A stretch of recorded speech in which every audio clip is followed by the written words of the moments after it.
segel, so it should be easy. Anyway, so just to finish the point from yesterday, we said that the Alter Rebbe said that by learning Torah, you get to see the light that can't be seen, the light of constants. Isn't that a contradiction? If it can't be seen, how can you see it? You receive it through the Torah. That was the whole thing. That it's in the Torah. You mean the light that normally can't be seen? Normally can't be seen. The light that the sun obfuscates. The light that the sun obfuscates. Blocks. Thank you. That's another word for that. So, and we said that this is the V'dibarta. And we said that in Torah there are actually three. I don't want to get into all three, but the two main principles of Torah learning, of performing the mitzvah, are v'shinantam levanecha v'dibarta bam. V'shinantam, you should, how would say v'shinantam? You should repeat them so that they become, review them. The sages say v'shinantam, you should be so fluent in it, you should become fluent, so that if somebody asks you a question, it's like you learned it yesterday, you can reply to them without even hesitating. So there's a whole question about, in the Shulchan Aruch, you won't find the answer to this question. We've talked about this before, I think. There's a whole question about, what do you need to know at this level? You need to know every single book I have in this room and downstairs? No. But in the Shulchan Aruch, you won't find the answer to that question. He'll tell you how you're supposed to learn. You're supposed to, in the third of the time Tanakh, third of the time Mishnah, third of the time Talmud. He'll tell you if you're teaching others, if you're allowed to take payment, and when. He'll tell you many things. One thing he won't tell you is, what do you need to learn? It's unheard of. The kid says it's the stuff that you need to live your daily life. How do you know? He doesn't say that. Why is it not all of Chumash? Why don't you have to know all of Chumash by heart? I heard people say you do know. No, you don't. Kids, anyway, until, as far as I'm aware, until the Alter Rebbe, in his Shulchan Aruch, nobody answered this question. Nobody answered the question. What do you need to know fluently, so that if somebody comes and asks you, you can answer without hesitating? The Alter Rebbe gives an answer in his Shulchan Aruch. In his Hilchos Talmud Torah, he explains what you need to know. It turns out exactly what you just said, but not exactly. Well, close to what you just said. So I imagine that you've heard it, either learning the Shulchan Aruch of the Alter Rebbe or just heard it somewhere. In Chabad, it's relatively known. Not well known, but it's known. You need to know all the halachos, all the legal rulings, until the time of the Geonim. That's what you need to know. The legal rulings. It's one of the reasons why the Rebbe was so encouraging of people, really even demanding that people learn the Rambam every year. The expression is he was gung-ho. He was gung-ho about it. He made a big shturim about it. Because according to the Alter Rebbe, the Rambam is the best way, actually, to know all of Torah. What you need to know fluently. You don't need to know Chumash by heart. You don't need to know Talmud by heart. The Alter Rebbe adds there that you should know it, preferably alacha psuka beta'ameha. You should also know how this ruling comes from the deliberations. How you come to that conclusion. It's evolution. But you don't have to know. But you need to know the ruling. You need to. So in a certain sense, it's like what you need for daily life. But it's much more than that, because halachot at the time of the Geonim also include stuff that we don't have today, like Shemitah and Yovel and Avadim and this, and there's many things. Even though they already didn't have a lot of these things, but they wrote the rulings on them. In any case, so that's a big deal. So that's called Vishinantam. Vishinantam is fighting, the fluency is fighting against the tide of time, because you forget. So every year you have to repeat it. Every year you have to go over it. So that's fighting against change, but that means that that's the Torah of change. And change you have to fight against, and you have to commit it to memory in such a way that you won't forget it. But what he was talking about here is the continuation of the verse, Vishinantam levanecha v'dibarta bam. So it turns out that Vishinantam, even in the word itself, even though it means to repeat, Leshanen, or to become fluent in, it also is related to the word for Shinui, for change. And V'dibarta bam, bam is in them like something that's permanent, that's constant. And V'dibarta bam, it says something very interesting. It says, how does the sages explain V'dibarta bam? V'dibarta bam v'lo bidvarim beteilim. And not empty words. Okay. Now, don't read the paper. It's not going to do you any good anyway. Unless you have to. I don't know if your business is being a reporter, so I guess you have to read it. But if you don't need to read it, don't read it. It's not going to do anything for you. It's just entertainment of a very low level. You know the thing with who is it? One of the lords, one of the House of Lords in England, who was asked why he doesn't read the paper. What? The newspapers need a reading age of 5. An age limit is 5. So he said, I'm not in the habit of collecting dead cigarette butts from the ground. It's finished. What do you want? What are you going to do with it? Analysis is something else. Maybe analysis, you have something. But news, what's gonna come from that? Anyway. ובזה יובן הכתוב חכלילי עיניים מיין. פירוש עיניים הוא מה שכתוב עיני תמיד עיני השם אלוקיך תמיד. I think the verse here was somehow mixed up. So now we can understand the verse that we started from our parsha, that your eyes will be red from wine. The eyes are referring to God's eyes. All the time we thought it was Yuda's eyes. Now he says no. In Pnimis Torah, this is referring to God's eyes. Hinei ein Hashem elire'av, as we say, the eyes of God are upon those who fear Him. Vehu b'chinat, and what it means, li'istakla bi'ikara de malka. So the eyes here are your eyes, but they're not the eyes looking at the world. They're the eyes looking at the glory of God. What does that mean?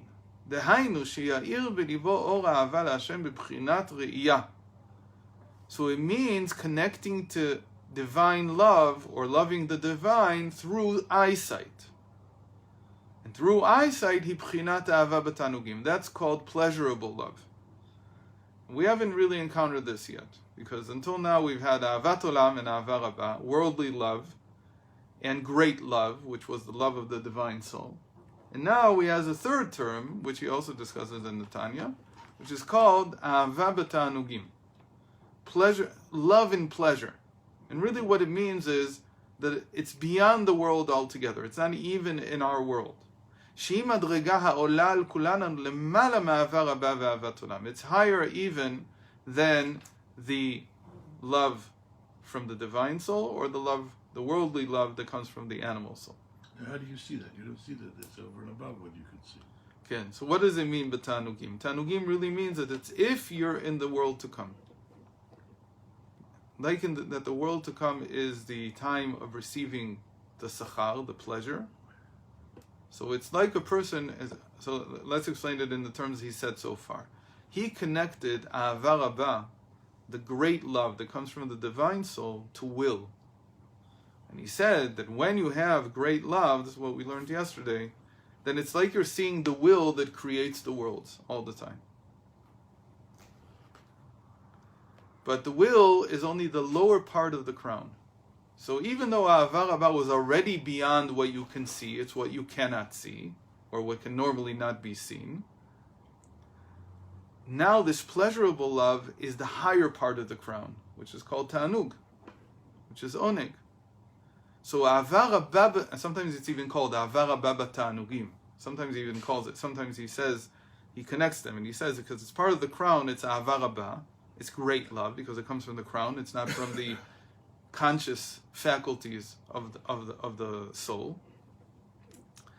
It's from the superconscious faculties. And the superconscious faculties are divided into two, pleasure and will. So this one comes from the pleasure. It's even higher. It's what we would call Shem Ab. The 72, the name of God that equals 72. Well, they said in the Beis Hamikdash. No. Basically just said the Yud Bet. Or the Kaf Bet in Birkat Kohanim.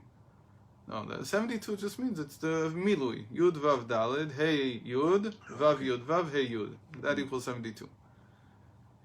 And that's called the Istakla Bikar Demaka. It's called looking at the glory of the king. It's greater than, it's higher than the worldly love and even the great love that we've been talking about.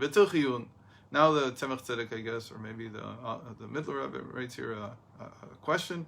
Okay.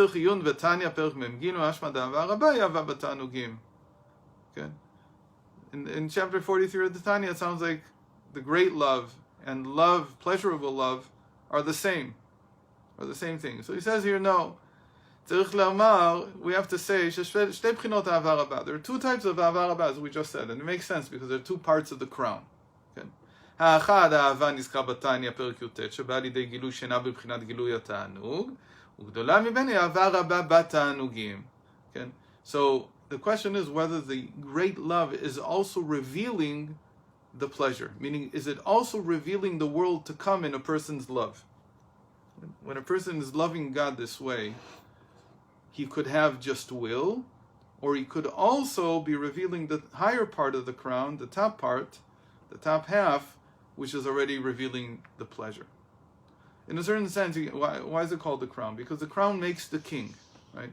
So when the king has the crown on his head, so it can be one of two things. Either it gives him the power, the willpower, right? People think that being a king is all about doing whatever I want. The truth is that most people would get tired of it after a day or two, because there's so many duties. You know, the whole series that everybody's been watching about the crown in England. We talked about this before. I think that Elizabeth's greatness was that she accepted the duties, and all the drama inside their family, the guys who took the crown from England, is about whether or not you accept the duties or not. So now they have this Prince Harry, or I don't remember who, the younger one, who decided, I don't want the duties anymore, I'm leaving.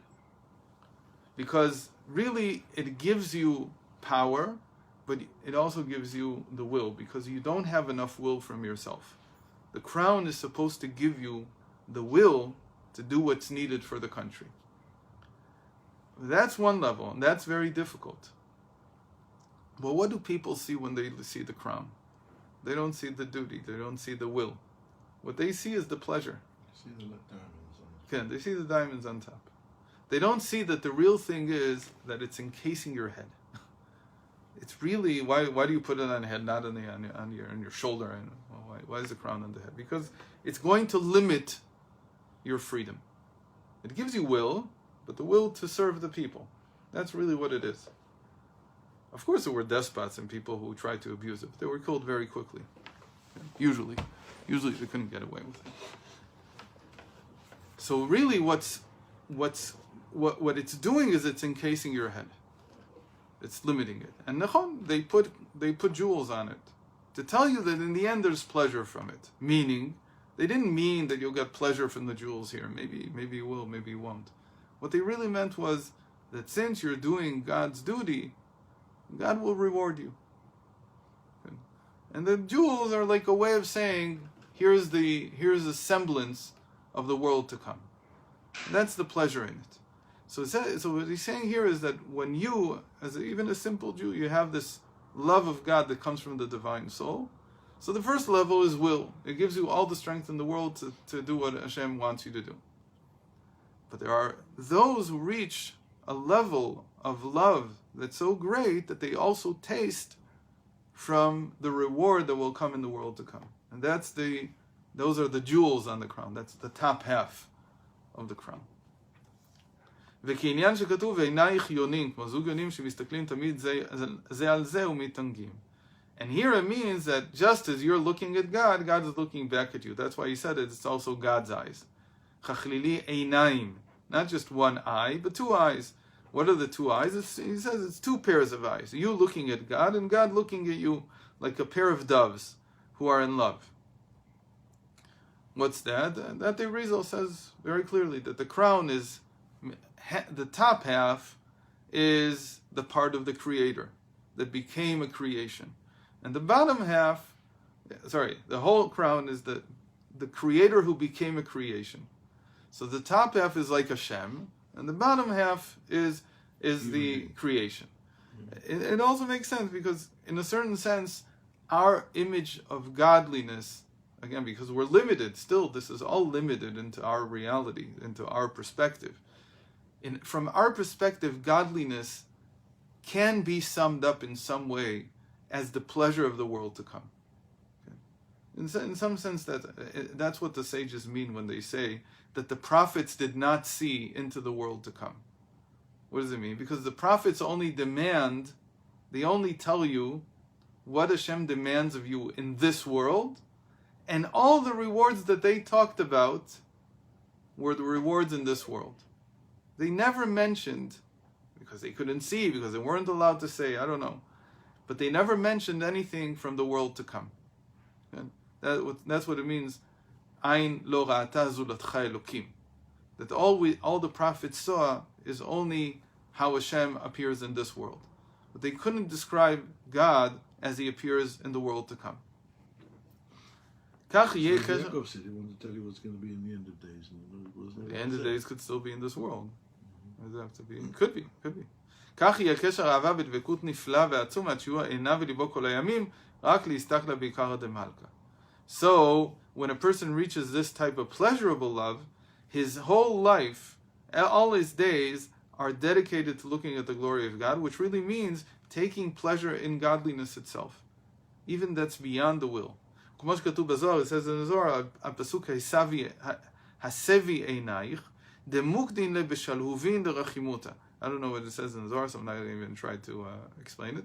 שתהיה אהבה מתלהבת ומתלהטת בלב איש להתענג על השם מרוב כל, עד שאין כוח בנפשו להגביל את האהבה בלב, רק בבחינת ראייה מבחוץ. So in a certain sense, he says, it's a person looking at God and so full of love that it overflows, he can't contain it even in his heart, and so therefore it flows out of his eyes. So who loves Hashem like that? Apparently the Alter Rebbe, if he's writing about it. So it's not exactly your common out and Joe Blow gets up and goes to Stephen in the morning. So I saw in a few places that I don't know, this. You're not talking to me or about me. you have hints of it. Yeah. I'll give you a hint. An example of a hint of it. It says in Shashuim Atzmiim that type of state of mind is Ahava B'Tanugim, is pleasurable love. What is Shashuim Atzmiim? So for instance, when a person is able to just enjoy learning without trying to perform the mitzvah. Because the whole time of the world to come is when it's no longer a mitzvah. You still do it. You still do everything, but you don't do it because it's a mitzvah. It's not a commandment. God doesn't command you anymore. So can you learn Torah without the feeling that I'm obliged to? And when you learn it that way, you're having fun, in a certain sense. You're just enjoying it. That's one example of touching upon pleasurable love. And I don't know if most people, when they learn, they feel that they're doing a mitzvah. But I don't know if most people enjoy. The moments of real enjoyment, not because you understood something now, just because of the actual itaskut, just dealing with it, just engaging with it. That gives you the pleasure. It's sort of like a kid on a roller coaster. Many years ago, long before they invented this terrible, wicked invention called telephones. Yeah. So me and Moshe Vani used to sit in the remote Aleph Pinsky shul, down the round one. Uh-huh. And there was no kumkum, there was no hot water. There were 2 hard benches. There was no chairs to sit on. We used to meet every single day. We would sit on that. And one day we came to the conclusion that this was a genuine Gan Eden. Genuine Gan Eden. Uh-huh. There's No telephone, no one to bother you. The doors are locked, so your wife can't come in anyway and give you a shopping list. And there's no one to interfere. And just sit and learning for the sheer enjoyment of sitting and learning. Mama's getting it. So that's with learning. With eating, it's shalosh shittas. The third meal on Shabbos, which you don't need, let alone the fourth meal. But you don't need the third one, so we don't eat it. We just eat a piece of fruit or whatever. That's also called Ahava B'Tanugim. The sheer enjoyment that you have from Mincha time on Shabbos, and Seder Nigunim, and Chazring and Maimer, and this and that, that's Gan Eden. That's the pleasure of engagement in and of itself. There's no feeling of obligation. Right? All the obligations of Shabbos are over. You're just sitting there and enjoying it. So those are examples of Ahava B'Tanugim, except that we have it once in a while. He says it's possible to have this all. That's called the stakla b'ikar de malka. That's what it means to gaze at the glory of Hashem. People keep thinking they have to see something. Yeah, again, you don't have to see it. It can't be seen with the physical eyes. It can only be seen with the spiritual eyes. V'zeu inyan chachlili einayim. This is why it's called bloodshot red eyes. פירוש אדמומית העיניים, שאודם העיניים הוא מחמת תוקף רשפש דמוקדין לה בשלהוביתה. And that's what the Zohar meant when it says that this love overflows into the eyes. And that's why the eyes become red, because love, in this case, is like love like fire, not love like water. But if it's recorded in the Chumash as Yaakov talking to Yehuda, then how does it turn out to be that it's really talking about Hashem? Just said it's talking about Hashem. No, he said that it's also God's eyes, meaning that when you look at him, he looks back at you. But clearly the bloodshot red, that's in your eyes. But he says that it's not coming from yain in the sense of you get bloodshot eyes from drinking wine, also from becoming shikar, also, right? Becoming inebriated. Here it means that you become inebriated from the Torah. We said that the Torah is the yain nashul Torah, the wine of the Torah. So the wine of the Torah is talking about the inner teachings of the Torah. I'm surprised he didn't say that every morning you get to have Ahava B'Tanugim. Except that you have to get here on time, so that makes it, and then you're worried if I'll be on time. And so it makes it a little bit obligation. I'm not worried about it at all. It gets, assume you're not going to be on time. And then if you are, so that's the pleasure. In any case, so that's the bloodshot red. That it's the love coming up into the eyes. Because the heart cannot contain it anymore. Even the heart cannot contain it. So it comes out in the end in the eyes. And that's exactly what we feel on Shabbos. Like we said in the Shalosh Shidduch. You feel the oneg, you feel the pleasure. You call the Shabbos oneg, pleasure. But Shabbos needs preparation. You have to work for 6 days in order to feel the preparation. And that's how the Arizal used to learn. 6 days a week he learned Nigle, he learned the revealed dimension of Torah, and then on Shabbos he would dedicate the entire Shabbos just to learning Pnimius, just learning the concealed dimension of Torah.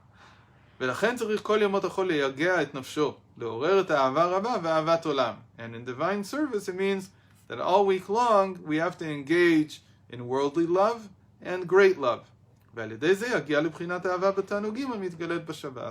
And then you can come to the pleasurable love on Shabbat. This all comes as a result, as we said, of wine. Not the wine that you drink from the grape, but the wine of the Torah, meaning the inner dimension of Torah. Finally we come to the sages say about the word li. Wherever it says li, for me, doesn't mean... it means bloodshot. But the sages say that you break this word apart into 3 words. And it's really chech li li. Chech is the mouth, but the inner part of the mouth. It has a nice name. I can't remember what it's called. Buccal cavity. No, a little less scientific, a little bit better than mouth. Anyway, the cavity inside the mouth is called the chech. When we say, the guttural letters, when you're smiling, it's from that. But the guttural letters, and there's a chech. Chech is the... Chech. That's the chech. Upper jaw. No. Yeah. The cavity inside. The palate. The palate. Thank you. So the palate says, for me, for me. That's what this word means. Chech lili. Chach lili. Chech lili. Every palate that tastes it says, for me, for me. How do they understand the word li? Li means, kol makom shneimar li, v'zot hatruma asher tikchu li mi'itam. This is the how do you say truma? Donation. The nation that you shall take from them. It's talking about the tabernacle. Asher tikchu li, kol makom shneimar li, eino zaz leolam. Every place that the Torah says li, for me, meaning for Hashem, it will never, it's permanent. It will never change. So here we have that Chachlili is talking exactly about what we were talking about all week. It's talking about the permanent light, the static light, the light of seeing how the world is not changing, how nothing is changing. It's all godliness that's not changing. It's, eternal means not changing. So every palate that tastes this says, for me, because the whole idea here is that the palate is tasting the wine. Again, what does tasting mean? So in Hebrew, tasting has two meanings. In English, it just means to taste, but in Hebrew, it also means reason. Okay, so when you taste something, the spiritual equivalent of tasting something physical is understanding the reason for something. So when you say that something has a good taste, the spiritual equivalent of that is saying that this has a good reason. Okay, so I understand the reasoning behind something. That's called the tam, the ta'amim. So what's the ta'amim of Torah? What are the reasons behind the Torah? That's the inner dimension. The inner dimension is like the soul. It's what's animating the entire Torah. It's what's causing the Torah to be the way it is. So when we study the inner dimension of Torah, we're really learning the reasons behind the Torah. And it says that only in the future, in the Zohar it said, that only in the future will the ta'amei Torah be revealed. The meaning of the Torah. The meaning of the Torah really is Chassidus. That's really where you get the taste. So, so the palate that tastes, it's able to get the reason of the wine. And again, the reason of the wine means the wine is the inner dimension of the Torah, so it's the reason of the inner dimension. Okay? Because the inner dimension was just the Zohar and Kabbalah. But the reasoning behind it is Chassidus. Chassidus is deeper than Kabbalah in that sense. Okay? I know that Mekubalim don't like to hear this, but they also admit, the Rashash admits, he says, if we knew what the reason behind the Arizal's metaphors are, then we would understand how to solve many questions that we have in what he taught. When did the reasons become revealed? By the Baal Shem Tov. The Baal Shem Tov revealed the reasons in the soul. Who's the Rashash? Remind me? Shalom Sharabi. He was the greatest Mekubal since the Arizal. He's the Nahal Shalom. He's the greatest commentary on the Eitz Chaim. And he was the one who was in Yeshivat Beit El. It wasn't so long ago, 1820, 1830. A little after the Alter Rebbe. I don't think they know Chassidus. No. There was no, at least as far as I know. What? In Yerushalayim. In Yerushalayim. They live in Yerushalayim. But in that sense, there were two attempts to say what the reasoning behind Kabbalah is. The one attempt was the Ramchal, in his direction. And he tried to explain that the Arizal is talking about time. We said that that's a little bit problematic. Why is it a little bit problematic? Because time is the changing light of Hashem. And it's clear that the Arizal has both change and not change. There's no question. And when you reveal it as only changing, so that's very modern, because the Ramchal is a modern individual already. He's in the 1600s. But the Arizal was in the 1500s. He also has a lot of throwback to Hashem not changing. That's what we said, the Igulim and Yosher. The Igulim are the not changing part, and the Yosher, the straightness, is the changing part. So just to take time as what's hiding behind the metaphor is limited. But by taking the soul, so we said that we even in this mimer we saw this, that the soul has two aspects to it. There's the part of the soul that's unchanging, that's the crown. That's what's above the body. It's not integrated into the body, because of that it's not affected by the body. And there's the part of the soul that comes into the body, that's integrated into it. And that part of the soul is changing. In that sense, the soul is the mediator. It's the happy medium, if you want, or the connecting part between time and space. We said space is not changing so much, and time is changing all the time. Time is the measure of change, or you could even say that time is a measure of change. That's what it is. So the soul enjoys both. It also has a space, a connection to space, which is unchanging or relatively unchanging, and time, which is much more changing. So in that sense, when Chassidus explains all of the Kabbalah based on how the soul is, meaning on psychology, on everything that has to do with the inner workings of the soul, so that's a much more encompassing and total explanation for the reasoning behind the Kabbalah. And for that it's very interesting that nobody until this day, except for Moshe Miller, wrote this. This is an incredible reference, this book. Nobody's tried to fully document how Chassidus explains every aspect of the Eitz Chaim. Moshe Miller did it here. I don't know how he knows everything he knows. If you see he didn't write it out. He's in Chicago. Or now maybe he's in New York now. Have you ever seen this book? It's unreal. You got to see this. His knowledge of Kabbalah and Chassidut is like, I don't know how he wrote this. I just don't know how he wrote this. American, no? Yeah, he's an American. He learned by Rav Yitzchak in the beginning. The Askama here is from Rav Yitzchak. But I don't know how he did this. He did this when he was very young. He was at Gafni's, wasn't he? Mm. I don't know how a person wrote this. It just doesn't make any sense. It's like he saw every single work of Chassidus. It's true that he focuses on the Rashab more than the others. But still, even just to go over the Rashab and to have this clearly in mind, where he explains every part of the Eitz Chaim, it's like so he called it Sefer HaArachim. And then it wasn't nice, because, the real Sefer HaArachim is not written. And it's Yael Khan's baby. And the Rebbe gave him that job. So in the end, he called it Mishnas Chabad, because he didn't want it. But it's called Sefer HaArachim HaKatzar. So basically, he went through the order of Eitz Chaim, but not just Eitz Chaim. He added all the Mekubalim that are from before the Tzimtzum, meaning Emek HaMelech and everything else that talks about before the Tzimtzum. And he brought all the sources in Chabad for them.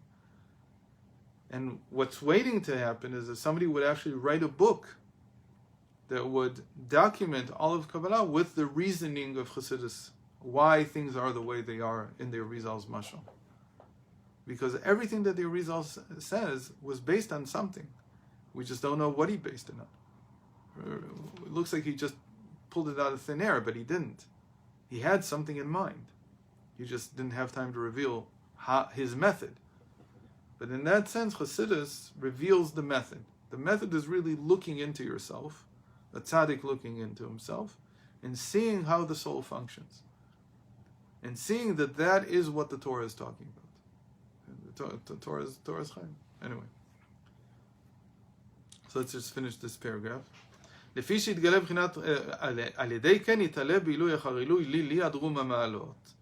And by doing so, by tasting, especially on Shabbos, the inner teachings of the Torah, that's how you rise up to feel this pleasurable love. So you're tasting, you come to this unchanging aspect of reality, to the unchanging light. So the palate that's tasting reveals the pleasurable love on Shabbos. Shu b'chinat shem ab de chokhmah. Here he says it, that the pleasurable love is what we call the ab, the 72. Yud vav dalet hey yud vav yud vav hey yud. V'azai omer lili bet pa'amim da'aynu shenichlu bo shtei avot הנ"ל, אהבה רבה ואהבת עולם, שהם מה ובן, דמה מברר בן. ועל ידי ייחוד מה ובן מתגלה בשבת בחינת הגבוה משניהם ובחינת שם אב אהבה בתענוגים. So basically, to put it this way, the whole week you're working on clarifying the animal soul. And the animal soul needs the greater love of the divine soul to be clarified, because that's where the will comes from. The will to do mitzvot really comes from the divine soul. So all week long you're working between the divine soul and the animal soul. But on Shabbos, what you get is that through the learning of the inner teachings of the Torah, meaning Chassidus, on Shabbos, you elevate all the way up to the pleasurable love, which is above the love, the major love of the divine soul and the worldly love of the animal soul. And in Kabbalah, this is called going from Ma to Ab, going from the name of Adam, Ma is equal to Adam, clarifying the Ban, which is the Behemah. You go up to the Ab, which is the world of Chesed, if you want, but it's the world that was never tarnished, it was never even blemished by the shattering of the vessels. So we didn't get to finish the last paragraph. We can do it tomorrow if you have time. We'll see how I do today. Okay. I can come about 20 to 9 to about 9:30. Send me a message if you're free. I'll tell you. Shkoyach. Amen.